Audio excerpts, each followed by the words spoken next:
Welcome back to Chess with Rahul. Today we are from learning from my mistakes. Yes, we need to learn from our mistakes.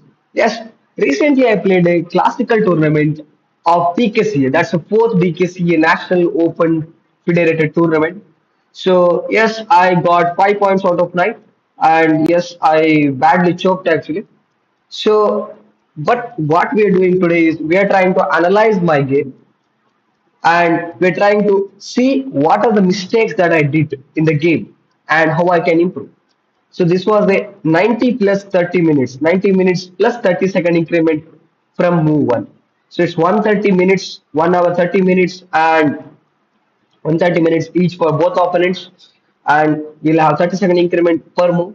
So every time I play move, that's 30 seconds. If I play 10 moves, I get 5 minutes. And when we play 10 moves, I will get 5 minutes, and my opponent get 5 minutes. So this is how it works.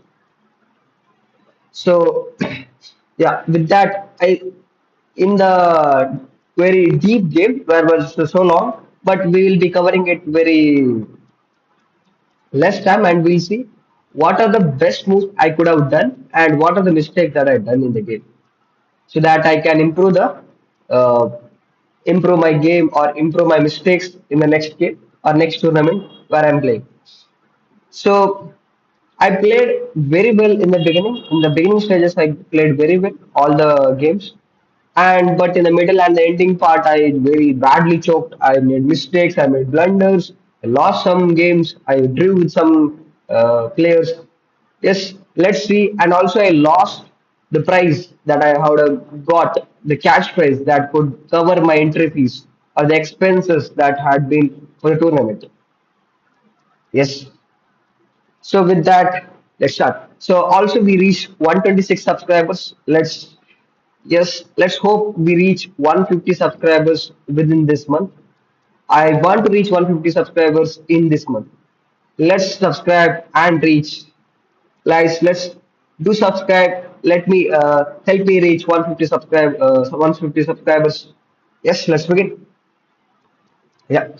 So I was playing as white, and I'm 169 rated player, classical rated player. I got rating recently on the sorry, not recently, the last year of May. That is, yeah, May some second to seven, I guess, six, I guess, 1 to 5, I guess. So where I got my rating and defeated some stronger players in that tournament, and I got rating and also got third place in the uh, underrated category actually. The last time I lost badly, was blundered in few moves actually. Yes, that was the last tournament. But this tournament is different because I was practiced well, I guess. But I was sick. Not any excuses. I was sick, but I was in well form, I guess. I was in good shape. I was feeling it. I was playing all the moves. Yes, let's see how did I choke, and how did I play better. Yes, see, let's start. So I shall open the one with d4. My opponent was knight f6, knight c3. This is Jabba London, favorite opening that I play normally. Yes, my opponents can see the stream and they can learn what are the theories that I play. Just let it be. So you can't win anyway. G6. Okay, this is the King's Indian setup. So normally, what mistake my opponent do is that they think that I'm playing Queen's Gambit. So they play like this here, and Bishop G7, E4. This is what they think they're playing against, but they're actually not playing against that. They're playing knight C3 first. So there is a early D4. There is no C4.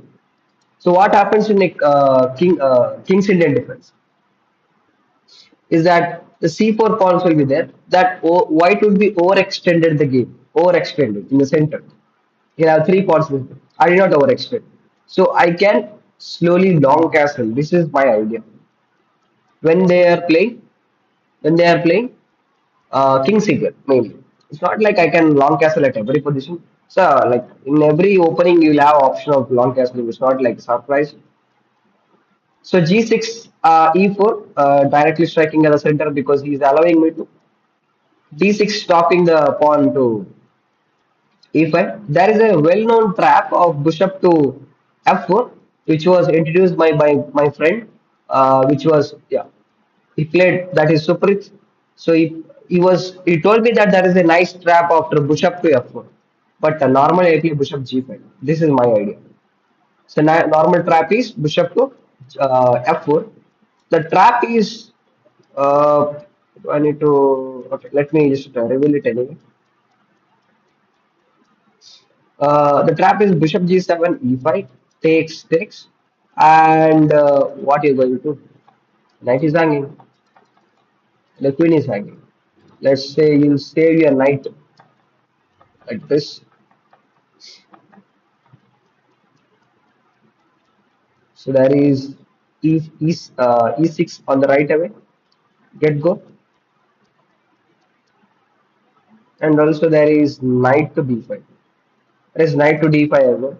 This is your takes for the takes. In many positions, it's a very bad position for black to play. I'm not remembering the theory proper, but I think this is the trap. But yeah, after takes, like if you capture the queen, and now you're in trouble because knight d5 is coming, and also pawn push also coming. Knight is hanging. If you move the knight, then knight b5 attack this, and if you play here, then pawn push. So it's gone. The rook is gone. The knight is hanging plus this pawn is hanging. So you don't have time to defend both. Like I'm saying, this and this is hanging. You can't play this both. Anyway, I can chop it down. Like I can chop it down, but I don't want to chop it down because I'm getting free piece. And this, yeah, you can chop it down and split it. I have different options. And something like, okay, so here, if if I save the knight somewhere like this, then I have, I guess, knight. Okay, knight here anyway. Knight d5 one. Here, knight d5. So knight d5, and I have the greater choices of attack here. So now takes, then check here, then checkmate. So game over.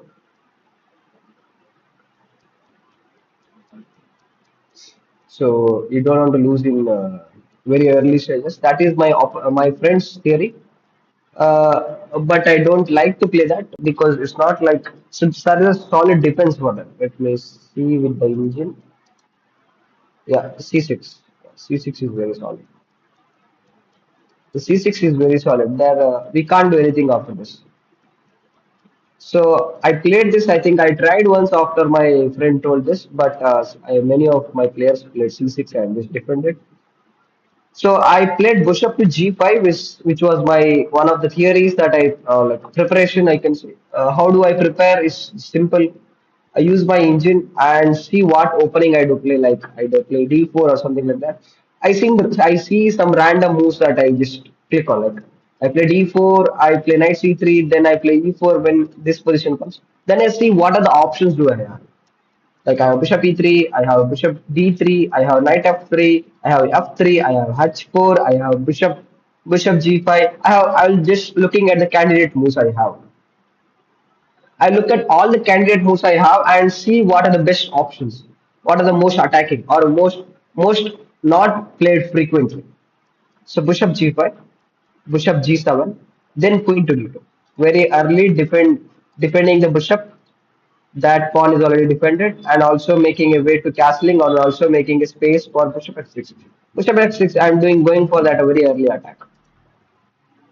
Knight to d7, protecting this. So there is no now cat. Okay, f3 first. So I could castle here, or I can play f3 as well. I played f3 here. Let me just okay. Yeah, f3 I played, and here my opponent can go for e5, but she tries to play h6, attacking the bishop. Now I can just drop back. I just dropped back because I want to keep an eye on that pawn. She played g5. One more move which doesn't look good because she did not even extend in the center. When you don't have in the center, you should not extend in the flanks. When you overextend in the flanks, what happens is your center becomes very weak. And my center is very dominating now. I can attack strike back at your flanks. What is a flank is? Flank is attacking on the sideways or the C pawn. That is a flank attack. Castles, don't worry about anything about that. Knight to b6, and I played h4, h4 dislodging these pawns. She took, I took with the rook, and she brought her knight back. So here already this is good position for me. Now I was thinking of bishop to like d5, bishop d5, and knight h3, knight f4. These ideas I was planning. In sudden term of events, she played her knight to back. So this is taking your pieces back and forth is already bad. So when you take a piece back, so you're just losing tempo because you already brought your piece back and you're taking back. It's just bad. You're supposed to push the pawn. Here I thought the pushing the pawn is more irrelevant and you're getting this diagonal also. I thought this is very good and I need to play like this and attack on the pawn. Maybe bishop e2 and just go for that pawn. And also the g4. I was thinking of these moves. I was seeing these ideas, but after she played knight to g8, I thought no, the player is just making mistake. Not underestimate the player, even if they are making mistake. So we need to see what are the ideas she's trying to play. That the one is e5 striking at the rook and also the center, and also taking that. I don't want to exchange pieces here, so I've dropped my bishop back, rook back. I could go for this. I mean like I could go for that. I guess it's not like that bad. Like takes, bishop takes. It's hanging, but it's not like my opponent will take that. He has some other moves. Yes, I can take like he can take with the bishop. So I can't take. He will take with the bishop. He will not take with the pawn. That's a blunder actually, because that's a checkmate. I can take with the queen because I have the support, battery support. So here I played rook back directly, not getting into that attack because I have this right side of knight h3 and c6. So bishop d7 that doesn't make any sense because she doesn't know what to play here. Already the cramped position of the king side and no g pawn. She overextended the position, no center, no space, nothing. Knight to h3, c6, and already some weird moves. Knight to f4 and queen c7, making some space to castle now.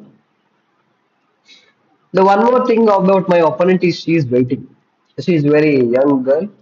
I think under a 9 or under 10. Yeah, you can say that I love to beat kids. Gautam chess. Queen to c7, knight to h5. That was my idea. Knight to h5, dislodging the bishop and also this diagonal. So I could play d5 very well. Bishop to e2 first. I was waiting. I don't know what. I was thinking of g4, but I did not had a right idea. Plus, I wanted to connect the rooks. I thought this is very slow because I need to play faster. Otherwise, my advantage will be going. When you give too much time for your opponent to recover from their mistakes, that's recovers. Bishop to e2, castles. Okay, so after castles, I thought d4, d5. Then pawn push the knight here. This is a nice idea. But I brought my king to b1. Just in case something happens, let me just bring the king here. I also a waiting move or passing move to my opponent. King to b8. She also waits. Now I thought, okay, she's just waiting. She will just wait forever. So I need to win. I just go for d5. If pawn push, the knight is here. If he takes, then it's good for me. I'll take with the knight. If knight takes, then I'll take with the queen. She played c5. So knight to b5, early attacking the queen. Bishop takes, bishop takes. Otherwise, there is no space for the queen. The queen will be suffocating in this position. Takes. And she plays a6, attacking my bishop. So as always, in a Gautam chess video, I saw that he was saying about danger levels. He's not giving anything to for promotion, but I'm just telling he's my favorite YouTuber in chess stream. In chess. So here the one thing about danger levels is my bishop is hanging. There is one way to protect is defending the bishop, bringing a bad or giving support. Giving support will not be any useful because right now the pawn is attacking. The danger levels are my bishop is under attack and attack is rook, her rook. So the rook is hanging. She can't take the bishop because the rook is hanging. That's a 5 point. She played f6. So I was trying to play her rook f6, f6. I thought rook a7 was a better move. Rook h7 was a better move, but yeah, f6, some holes in the center. F6, I thought she will play f6. She played f6. I dropped my bishop back. Now I have that nice square of yeah e7, e6. She brought her queen to d6, d7. I brought my knight to f4, and I put my knight on e6 square. A nice square where I'm controlling all of the important squares of my opponent. King to a7. I thought there is nothing she is trying to do, so I played g4. So what I'm trying to do is trying to take advantage of this pin, both the pins. She brought her queen back. I pushed the pawn. She pushed her pawn front. Now, if I take the knight will develop, so I don't want that. So it's a nice move here. I'm doing controlling here. So I was thinking of pawn push front, but the queen is controlling it. So I brought the rook. Now I know this is my asset. This is the pawn is my asset. I need to protect it. I need to attack with this. She played knight here. It's a well nice move actually. Attack here. That's you're getting rid of that. Then she takes. Now I attack the queen. A knight. Sorry. It's supported. She takes the pawn, but she missed that her queen was doing a overload work. So knight takes on c8, f8. So there is a good move here, which was knight takes on b2. Then queen takes. Then she takes here. Then I take here. The game would continue. But she did not play that. She directly took. That's a blunder from her side. I took that knight free. So knight to f6. After this point, she already lost all the hopes. I captured one more pawn. So she was about to resign, but she was just playing. Just wanted to play till checkmated as a nice player. You need to allow your opponents to get checkmate. Knight to d7. She blunders one more piece and I'm two pieces of it's just basically two push-ups. So like too much of pieces, and I started exchanging pieces. She exchanged queen as well, and there was nothing else to see about this. And yeah, just sure exchange pin, and I slowly, slowly just brought the pieces and the queen, give a checks, couple of checks, and checkmate. The game is over. And I won the first game, and she was underrated, and I won the first game. So yeah, I felt good actually because I was not on the perfect my mood before the tournaments, and also was not on the perfect shape actually. When I started calculating, I just used my time simply because I was just sitting there and just calculating, just try to seeing all the things that I can because I was not able to calculate at all because of not good form. So I just try to play a good game there and try to keep my form. Uh, yeah, now the and also I was feeling I was playing correct at some point. In the beginning, I thought I was waiting with the some moves that I played in the opening. I just show that thereafter queen d to f3. F3 was I thought not necessary. I could just go for castling. But yeah, this f3 is fine actually. But bishop at f6 here castles and h4 this was fine, but retreating my rook this was slightly not correct I guess. Knight h3 was fine, and I went for my single idea. But I thought I had different good ideas, which was like d5 and bishop to d4, which was challenging that bishop and getting rid of that, and also knight h4. But I was thinking that I will not have the pressure on that h6 pawn. But I thought I could do better in this position. Bishop e2 was not good because I'm just waiting. King b1 was not good, and now the king knight here and takes six here. I think from here I think I played correct. I think I played g4 was a nice idea to continue the game. where I did not see some other ways to continue the game where I have the positional advantage of the push-up pair as well as the knight on e6. I did not had some other ways to continue the game because I was not able to think in a straight way actually. I could have gone for that. I could go for g4. I was seeing queen a5 and g4. Then I was seeing why I'm playing this because I don't need to attack this so forcefully. I'm already winning. I just need to take a slow approach. When you rush, it's a problem. So g4 and g5 and rook d g1 and I get nice position. Yes. And here after that, yeah, this is nothing after that. There is we can easily win from it.